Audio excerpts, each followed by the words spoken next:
Boa tarde mais uma vez a todos.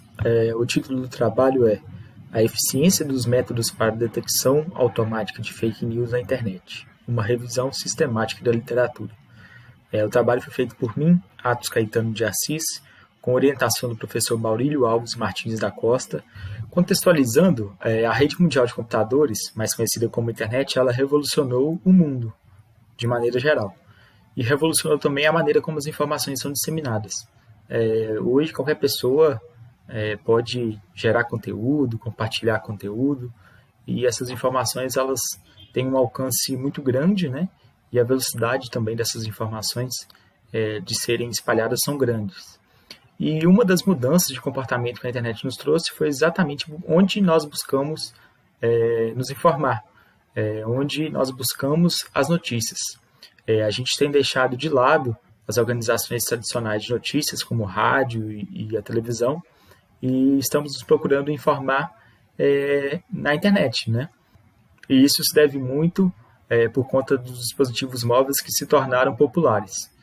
Através deles, nós conseguimos acessar plataformas online, digamos, mais atrativas, né, do que a TV e o rádio. A gente pode citar os mensageiros instantâneos, né, mecanismos de buscas e redes sociais como exemplos dessas plataformas online. Enquanto nós navegamos, nós podemos se deparar com notícias falsas produzidas intencionalmente, né? Que são as denominadas fake news. E as fake news elas se utilizam de diversas estratégias para confundir quem está do outro lado da tela. A gente pode citar aqui a diversificação de conteúdo, né? A variação linguística também pode ser usada, até mesmo ridicularizar notícias verdadeiras. E cada vez mais as estratégias têm sido eficazes, né? Mais e mais pessoas são enganadas, mais e mais pessoas são manipuladas, e não se limita somente à idade.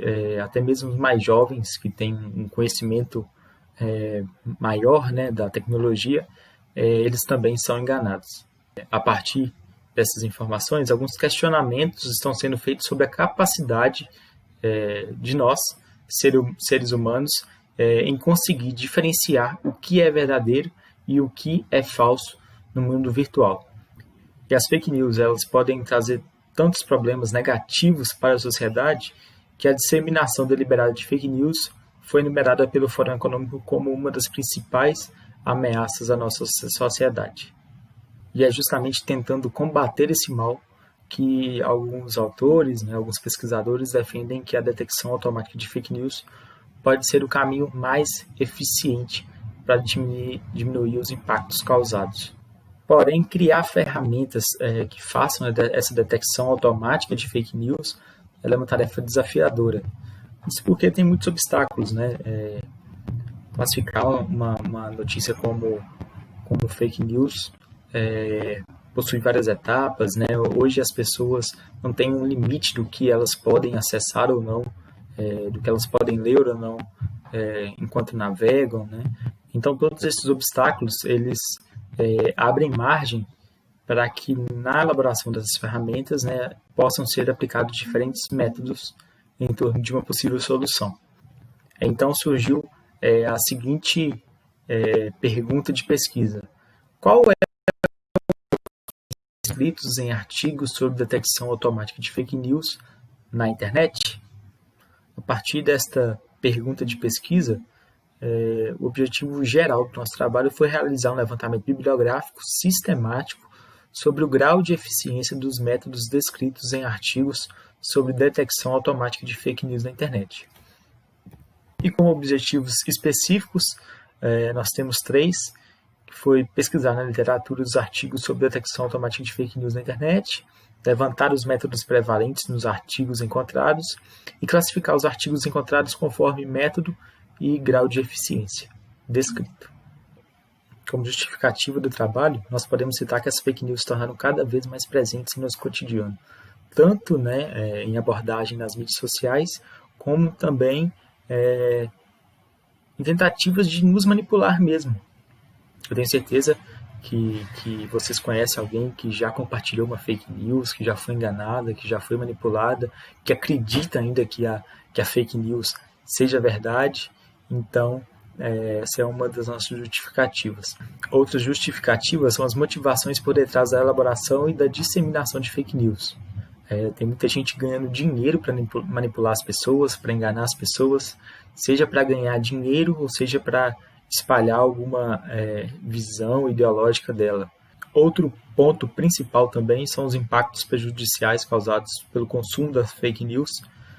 Como eu citei anteriormente, tem muitas pessoas que começam a acreditar que a fake news é a verdade.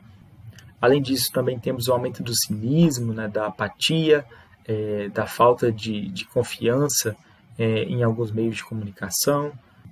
Outros dois pontos também é que com essa pesquisa que foi desenvolvida, nós temos a possibilidade das pessoas, os leitores, entenderem um pouco mais sobre o fenômeno das fake news e como eles podem se precaver, né, tentar combater esse fenômeno.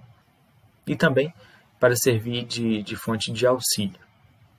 Abordando agora a fundamentação teórica do trabalho, nós abordamos dois termos fundamentais, que foram as fake news e a revisão sistemática da literatura. Começando pelas fake news, o termo fake news é considerado recente na literatura, diversas são as definições propostas para o mesmo, contudo não existe um acordo estabelecido. Enquanto eu estava fazendo a fundamentação teórica, né, eu lia diversos artigos e existem muitas definições de fake news mesmo. Alguns autores eles consideram a sátira também como sendo uma fake news. Outros autores, por terem esse humor atrás das mentiras contadas, eles acreditam que já não se conceitue como uma fake news. Então, das diversas definições que eu encontrei neste trabalho, nós optamos para usar essa do Alcott, que fala que fake news são notícias comprovadamente falsas, criadas de forma intencional para enganar seus leitores. Apesar do termo recente, as fake news elas são bem antigas, né? O autor Chu ele vai falar que elas possuem quase a mesma quantidade de tempo que a imprensa, que foi inventada na Idade Média. E aí, com a imprensa, as fake news vieram evoluindo até chegar aos dias de hoje. Eu queria dar pelo menos um exemplo, que foi a questão dos canards, que eram folhetos que eram vendidos nas esquinas da França no século VI, e eles continham diversas histórias, né, diversas notícias, e inclusive fake news. E uma desses canards dizia que um monstro tinha aparecido no Chile, né, e isso causou um grande alvoroço na França naquela época. E aí, com o passar do tempo, para evitar acontecimentos desse tipo, né, algumas normas jornalísticas de equilíbrio e objetividade foram instauradas para que fake news não fossem divulgadas. E os oligopólios criados pelos dominantes das tecnologias de distribuição de notícias, né, os rádios, as televisões, elas conseguiram sustentar essas normas até muito bem e de maneira eficiente. Só que elas conseguiram até a popularização da internet, que permitiu que novos concorrentes entrassem no mercado de notícias, e eles não respeitaram muito essa questão de normas jornalísticas, né? As fake news elas evoluíram de tal maneira que chegaram até mesmo a influenciar a eleição presidencial dos Estados Unidos em 2016, onde alguns dizem que elas foram usadas por ambos os candidatos, né? E foi a partir exatamente de 2016 que as fake news começaram a ter uma maior relevância na mídia, né? Uma relevância que ela realmente precisa ter. Fake news foi nomeado a palavra do ano pelo dicionário Macquarie em 2016. Alguns dos impactos que a gente pode citar aqui rapidamente das fake news é o rompimento do equilíbrio de autenticidade do ecossistema de notícias. Quando uma fake news passa a ser assimilada como verdadeira, é muito difícil corrigir esse equívoco. Isso é verdade. Eu achei muito interessante isso, porque a pessoa viu uma fake news, só que depois de um tempo é mostrada àquela pessoa a informação verdadeira, né, a notícia verdadeira, e ela simplesmente não reconhece aquilo como sendo verdadeira. Ela tende a acreditar que a fake news é a verdade. Então isso é bastante preocupante. Fake news podem ser usadas para manipular pessoas e aceitarem crenças tendenciosas, e o aumento do cinismo, da apatia e do extremismo, né? Além disso, posso citar alguns impactos sociais, né? Que a gente pode falar sobre as vacinas, o nível de pessoas que acreditam que a vacina tem algum efeito, né? Tem diminuído bastante. Alguns pais têm deixado de vacinar seus filhos. Este é um bom exemplo dos impactos que as fake news podem trazer. Outro termo que foi conceituado foi a revisão sistemática. Uma das maneiras de conseguir maior precisão e melhores níveis de credibilidade em uma revisão bibliográfica é utilizar uma estratégia e um método sistematizado para realizar as buscas e analisar os resultados. Uma definição de Kitchenham diz que a revisão sistemática é um meio de conhecer e verificar toda pesquisa disponível relevante sobre uma área de interesse, que é exatamente o que a gente busca fazer no trabalho. A realização de uma revisão sistemática da literatura é somente possível após a publicação de muitos estudos sobre a área ou assunto a ser investigado, intitulados estudos primários, e sua qualidade depende dos mesmos. A revisão sistemática deve constituir o estado da arte e gerar conhecimento complementar aos estudos primários. Por último, algumas revisões elas podem apresentar uma meta-análise, né, que é uma síntese dos resultados. Essa meta-análise pode ser feita de forma qualitativa ou quantitativa. Uma vez definidos esses conceitos, né, muito importantes para o trabalho, nós passamos agora a falar dos procedimentos metodológicos, que foi como o trabalho foi feito. Este trabalho consiste em uma pesquisa exploratória estabelecida por Ralph e Belring, baseado no método desenvolvido por Kitchenham e com adaptações de Teixeira, que é o Renan Teixeira, um dos nossos ex-alunos, né, do Cefet. E aí do lado eu coloquei uma figura que representa bem cada etapa do processo. A gente pode ver que se trata de um funil, né? Sobre o processo de pesquisa, que seria exatamente aquela primeira etapa, né, da busca inicial e da coleta inicial, nós optamos por fazer a nossa busca em 4 bases: a ACM, Google Scholar, o I3E e a Science Direct. Principalmente porque são repositórios com ampla literatura de ciências exatas, né, tecnologia também, e o Google Scholar, por ser um dos maiores mecanismos de pesquisa acadêmica na atualidade, e também por permitir acesso a artigos em português.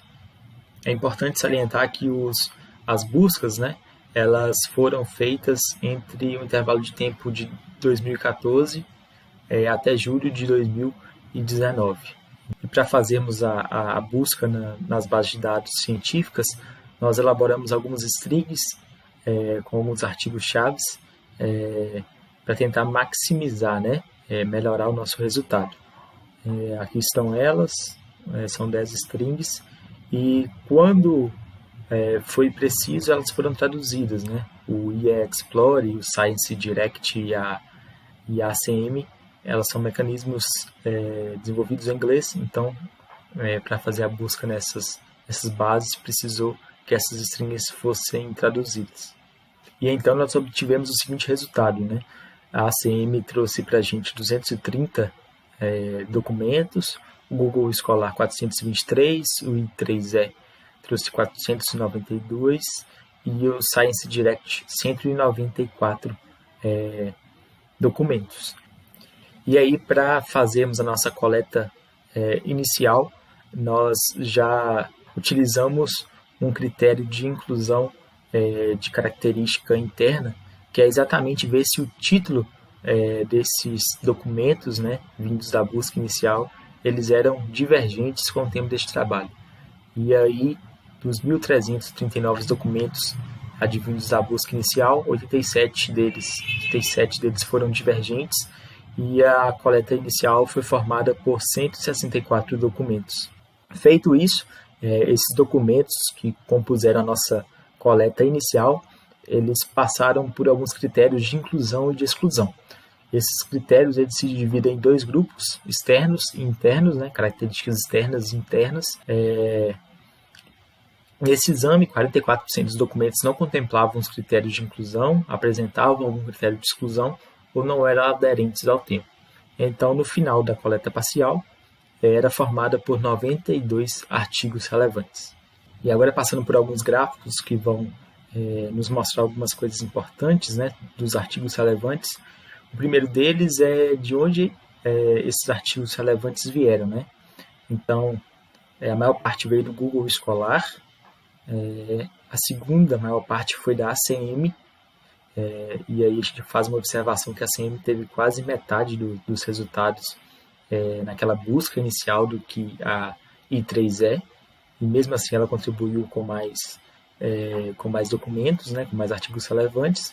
E por último, a Science Direct, com apenas 6 artigos. O outro gráfico é em relação ao ano de publicação desses artigos relevantes. Como vocês podem ver, ali em 2014 não teve nenhum artigo. Em 2015 aumentou ali para 4, 3 artigos. Em 2016 caiu um pouco para 2.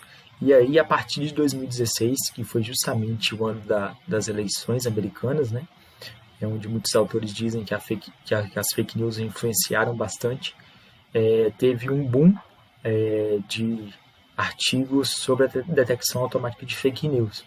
O último gráfico em relação aos artigos relevantes é sobre a quantidade de citações.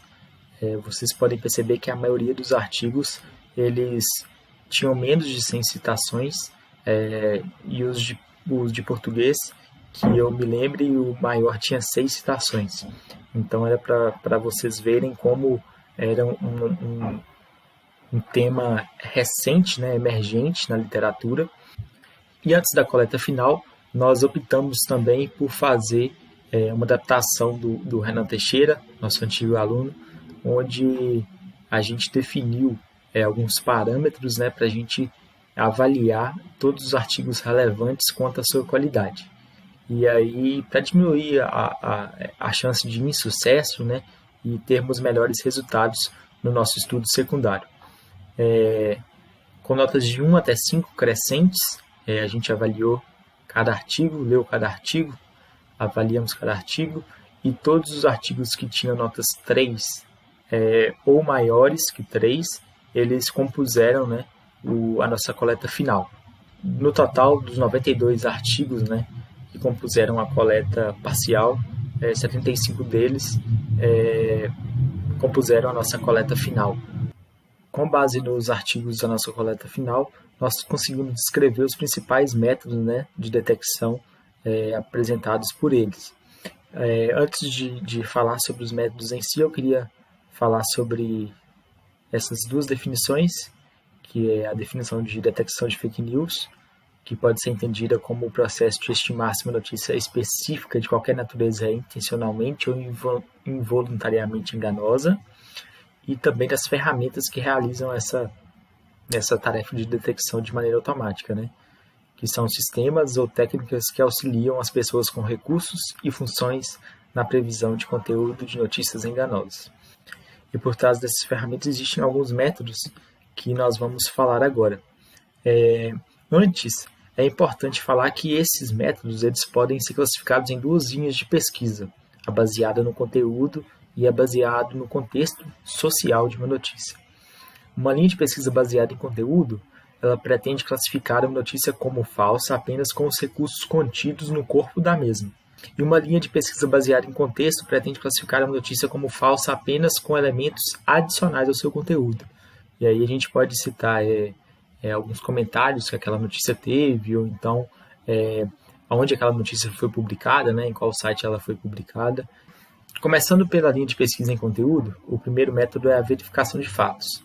Basicamente, todo conhecimento extraído de uma notícia, por exemplo, suas afirmações e declarações, é comparado com fatos verídicos conhecidos, denominados conhecimento verdadeiro, e uma classificação quanto à sua autenticidade é efetuada. O que se baseia, em resumo, a verificação de fatos? Ela vai extrair todo o conhecimento de sites enciclopédicos, né, como o Wikipédia, por exemplo, e vai extrair também o conhecimento da notícia que se quer se classificar. Se os conhecimentos vindos, né, dos sites enciclopédicos coincidirem com o conhecimento da notícia, então ela seria verdadeira. A ideia por trás da verificação de fatos é basicamente essa. E aí ela possui duas etapas: a construção da base de conhecimento verdadeiro e a sua comparação com o conhecimento existente na notícia. O segundo método de uma linha baseada em conteúdo é a verificação do estilo de escrita.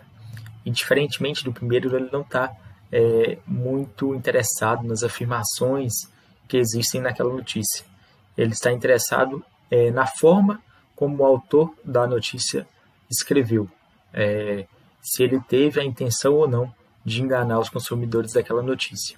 E aí Xu vai dizer que normalmente autores de fake news utilizam um estilo de escrita que não é encontrado em notícias. Então seria possível, através da extração de alguns recursos, né, textuais, saber se uma notícia é ou não fake news, somente pela forma como foi escrita. E alguns dos recursos que podem diferenciar o estilo de como a notícia foi escrita e logo diferenciar se é verdadeiro ou não, é exatamente alguns recursos de aprendizado de máquina, que podem variar desde o número de caracteres existentes na notícia até frases contidas na mesma.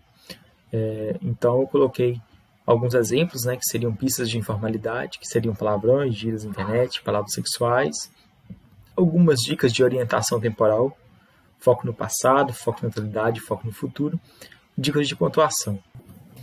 O último método de uma linha baseada em conteúdo seria a verificação de adulteração visual. A ideia deste método pode ser adequadamente resumida como ditado: uma imagem vale mais do que 1000 palavras, e sua estratégia é avaliar a veracidade da notícia através do exame das imagens anexadas em seu corpo, reconhecendo se elas são falsas, foram manipuladas ou pertencem a uma conjuntura diferente da relatada pela notícia. Diferentemente dos outros dois métodos, a verificação de adulteração visual está focada somente nas imagens anexadas nas notícias. E assim, para ver se uma notícia ela foi adulterada ou não, eles utilizam uma comparação de paridade ou conjuntura com outras imagens semelhantes às encontradas na internet e a busca por vestígios que indiquem o uso de alguma ferramenta de edição. Em ambas as estratégias, geralmente são utilizados diversos algoritmos de processamento de imagem. Agora, falando sobre os métodos da linha de pesquisa em contexto, o primeiro deles é a verificação de propagação. Este método se baseia nas informações referentes à disseminação de uma notícia no ambiente online, formato de propagação e como ela é difundida por seus consumidores para avaliar a sua autenticidade. O método de verificação, então, ele está preocupado com o caminho percorrido por aquela notícia na rede mundial de computadores. E é através desse caminho que o método tenta classificar a notícia como fake news ou não.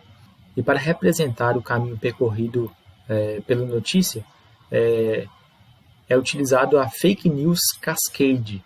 Fake News Cascade, segundo Zaffarin, é uma árvore ou uma estrutura semelhante a uma árvore que representa a propagação de uma determinada fake news em uma rede social, né, ou plataforma online.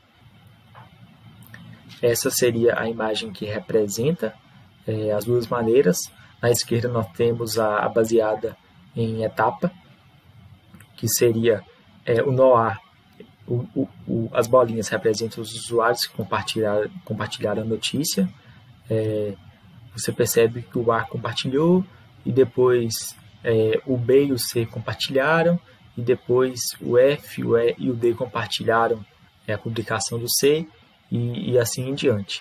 E do lado direito é a baseada no tempo, onde o usuário A compartilhou no tempo 0, depois no tempo 1 o usuário B compartilhou, no tempo C, no tempo 2 o usuário C compartilhou, no tempo 3 tanto o usuário D quanto o E compartilharam. E aí isso vai crescendo, né? E algumas métricas também podem ser tiradas disso, né? Como profundidade e tamanho dessa árvore. Sendo assim, essa árvore permite analisar a propagação de uma notícia de duas formas, de forma qualitativa e quantitativa. E por último, ainda seguindo uma linha de contexto, nós temos a verificação de credibilidade. Então, intuitivamente, uma notícia publicada em um site não confiável, sendo compartilhada por usuários não confiáveis, possui mais chances de ser fake news do que uma notícia em cenário oposto. Logo, a ideia desse método é avaliar a credibilidade das diferentes partes, né, que compõem uma notícia. No trabalho, nós falamos sobre 4, que seriam a credibilidade das manchetes, a credibilidade das fontes, dos comentários e dos divulgadores de uma notícia. A maioria dos nossos artigos, né, que nós encontramos falando sobre a detecção automática de fake news, eles descreviam uma ferramenta de detecção. E aí, sob a influência de Vedova e Marra e companhia, que compararam a eficácia de suas ferramentas com outras existentes na literatura, e Radalov, Koitchev e Nakov, que compararam a variação da eficácia de sua ferramenta em relação aos conjuntos de informações de entrada, propomos uma classificação das ferramentas de detecção encontradas na nossa pesquisa, considerando 4 critérios: linha de pesquisa, método, campo de conhecimento e eficácia. O primeiro critério é exatamente a linha de pesquisa. Ela era representada pelo número 0 inicialmente, e aí era ramificada em 3, híbrida, conteúdo e contexto. A híbrida seria quando uma ferramenta usou um método tanto de contexto e um método de conteúdo. Então, ela seria a híbrida. O outro critério utilizado foi o tipo do método, né?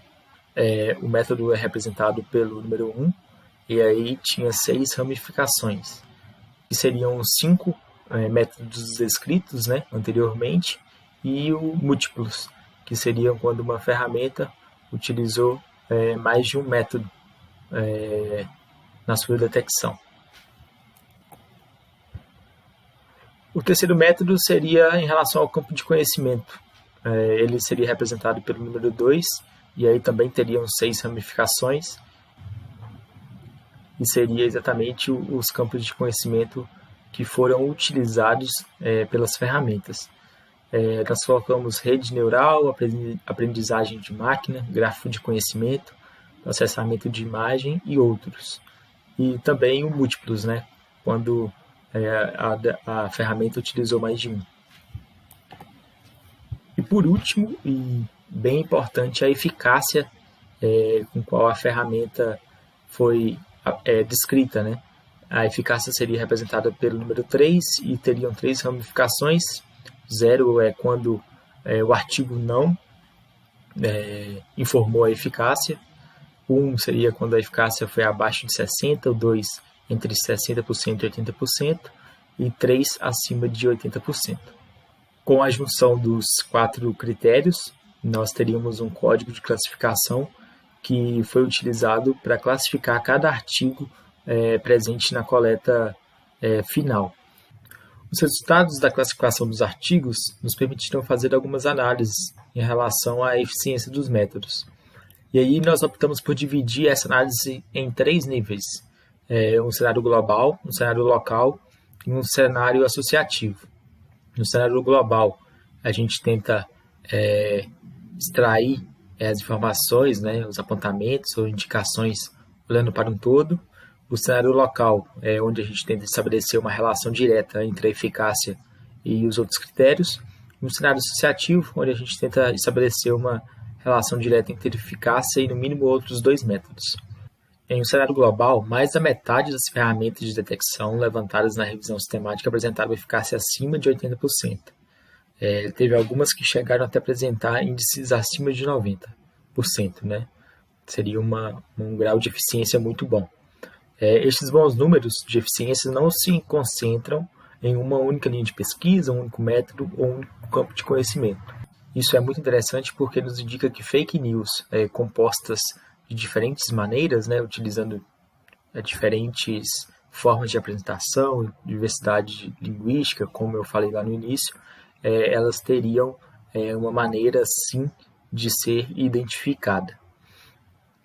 Outro ponto na análise global é que nenhuma das ferramentas de detecção atingiu a eficácia de lugar ideal, que neste caso tende a ser a máxima possível, né?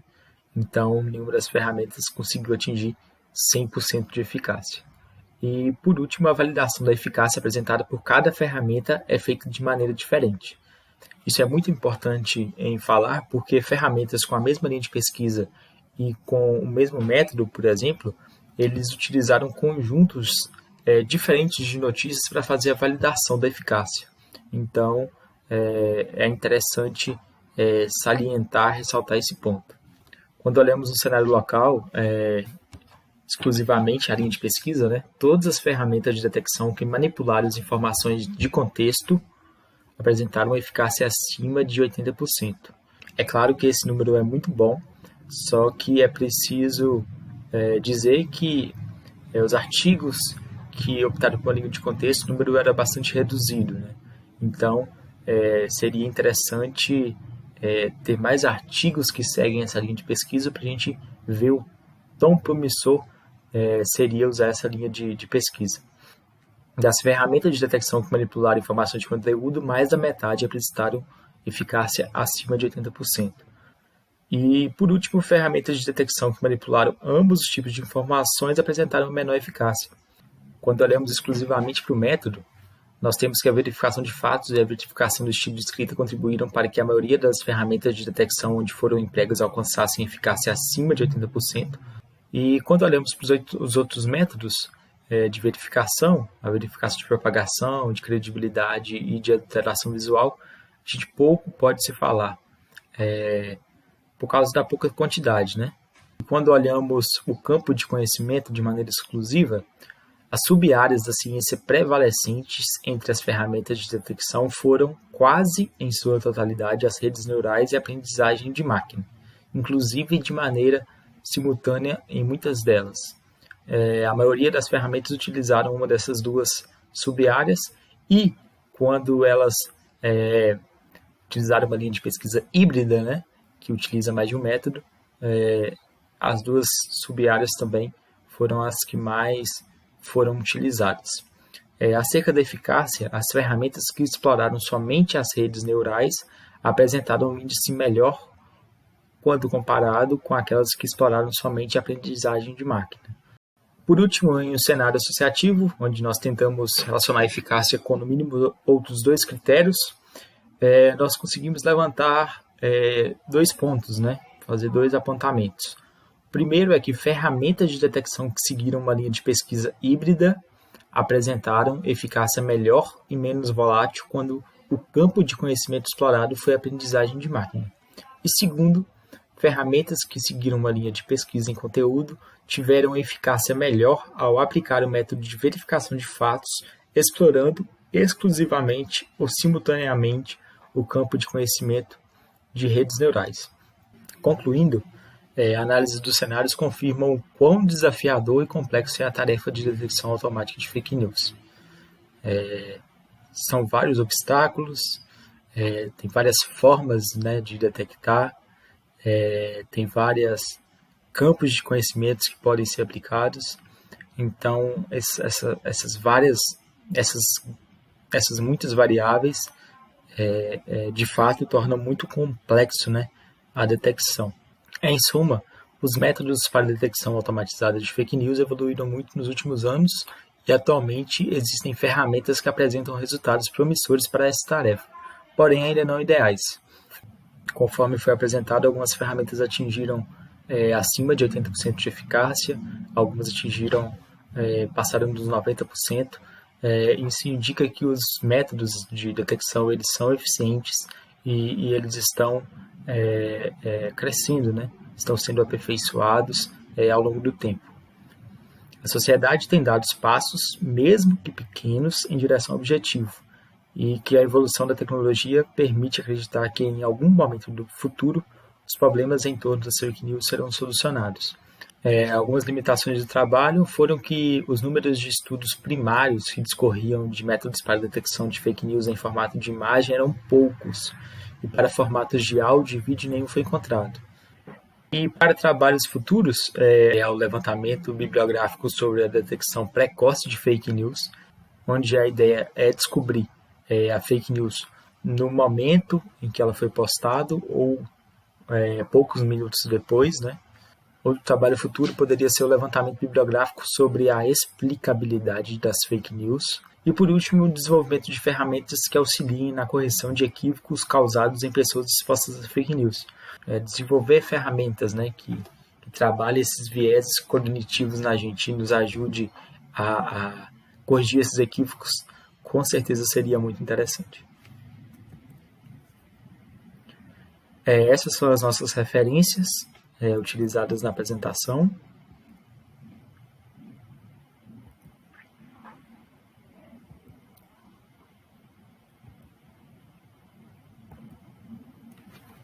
E com isso eu finalizo. Muito obrigado a todos.